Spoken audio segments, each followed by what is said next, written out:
श्री इम्तियाज जलील जी। अध्यक्ष महोदय जी, हमारे स्पोर्ट्स मिनिस्टर, स्टेट मिनिस्टर दोनों भी यंग है, यकीनन उम्मीदें हमारी ज़्यादा बढ़ जाती है। मैं आपको कुछ बातें बताना चाहता हूँ। मोरक्को बहुत छोटा सा देश है, लेकिन जब ब्राज़ील को हराया तो शायद ब्राज़ील ने कभी सपने में भी नहीं सोचा होगा कि मोरक्को से हम हार जाएंगे।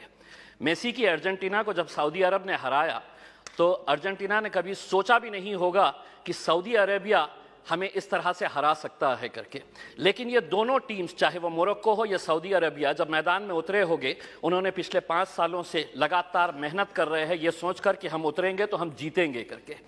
हमें 135 करोड़ की आबादी वाले देश के अंदर हम लोग क्या कर रहे थे उस वक्त? हम टेलीविजन के सामने बैठे हुए थे और हम ताली बजा रहे थे। खिलाड़ी कोई और था मैदान के अंदर, लेकिन हम खुश हो रहे थे कि देखिए कितना अच्छा गेम हो रहा है करके। उसमें हमें अफसोस इस बात का होना चाहिए कि 135 करोड़ की आबादी वाले देश के अंदर हमने 11 फुटबॉल खिलाड़ियों को तैयार नहीं किया। उस दिन सारे देश ने इस बात का चिंतन किया और हमने भी सोचा, यकीनन आपने भी सोचा होगा कि कहीं ना कहीं कुछ हमारी खेल नीतियों के अंदर कुछ बदलाव लाने की ज़रूरत है, वरना 135 करोड़ देश की आबादी अगर हम एक टीम तैयार नहीं कर रहे हैं तो कुछ ना कुछ कहीं ना कहीं गलत हो रहा है। इस बात का एहसास हुआ है और शायद वही एहसास को लेकर आज हम सभी लोग यहाँ पर इकट्ठा हुए हैं। मंत्री जी, मैं आपसे पूछना चाहता हूँ, यूएस और चाइना ऐसा क्या कर रहा है कि उनके खिलाड़ी मैदान के अंदर उतरते हैं? कोई भी इंटरनेशनल इवेंट जब ऑर्गेनाइज होता है तो उनके खिलाड़ी गोल्ड ऐसे ही हंसते हंसते लेकर चले जाते हैं। हम एक गोल्ड अगर लेके आ जाते हैं तो पूरा देश सेलिब्रेट करता है, बल्कि प्राइम मिनिस्टर ले लीजिएगा, पूरे मिनिस्टर्स ले लीजिएगा, पूरे चीफ मिनिस्टर्स उसका जश्न मनाते हैं, जबकि हमारे पास पोटेंशियल इससे ज्यादा है। कहीं ना कहीं हम कुछ ऐसा नहीं कर पा रहे हैं वो कर रहे हैं करके। वो क्या कर रहे हैं? तो वो बचपन से ही अपने खिलाड़ियों को आइडेंटिफाई कर रहे हैं, कौन हमारा खिलाड़ी कौन से खेल के अंदर है, और उसके बाद पूरी जिम्मेदारी उनके स्पोर्ट्स एसोसिएशन, फेडरेशंस और वहां की सरकार उठा रही है। हमें मंत्री जी हमारे शॉर्ट टर्म गोल्स और हमारे लॉन्ग टर्म टारगेट्स क्या होने चाहिए, इसको आइडेंटिफाई करने की जरूरत है। मंत्री जी, मैं आपसे अनुरोध करना चाहूंगा, एक सर्वे करवाइएगा पूरे देश के अंदर कि कितने ऐसे स्कूल्स है कि जहां पर स्पोर्ट्स टीचर्स मौजूद है। पूरे देश के अंदर, चाहे वो प्राइवेट स्कूल्स हो या गवर्नमेंट स्कूल्स है, स्पोर्ट्स टीचर्स कितने स्कूल्स के अंदर है। एक सर्वे करवाइएगा कि कितने स्कूल्स के अंदर प्लेग्राउंड्स मौजूद है। एक सर्वे करवाइएगा कि अगर ग्राउंड मौजूद है तो स्कूल के अंदर क्या एक फुटबॉल है, एक क्रिकेट का किट है, एक रेसलिंग का मैट है, क्या वहां पर बास्केटबॉल के लिए कोई सुविधा है। एक सर्वे करवा लीजिएगा पूरे देश के प्राइवेट, और तब आपको पता चलेगा कि हम लोग अगर खेलों के अंदर पीछे है तो इसकी वजह क्या है।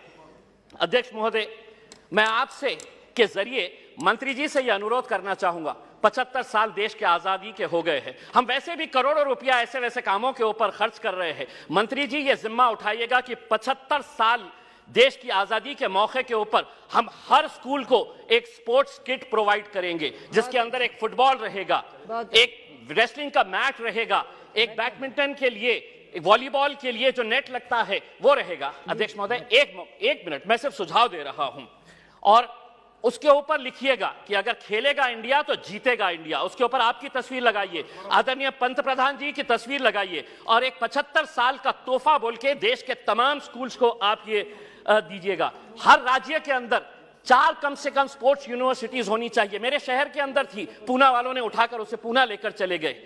हम जमीन ढूंढते रह गए और उन्होंने कहा कि नहीं, हम पूना लेकर चले जाएंगे। 4 स्पोर्ट्स यूनिवर्सिटी, जिसका फोकस एरिया यही होना चाहिए, sports education, sports management, sports science, sports research और स्पोर्ट्स न्यूट्रिशन।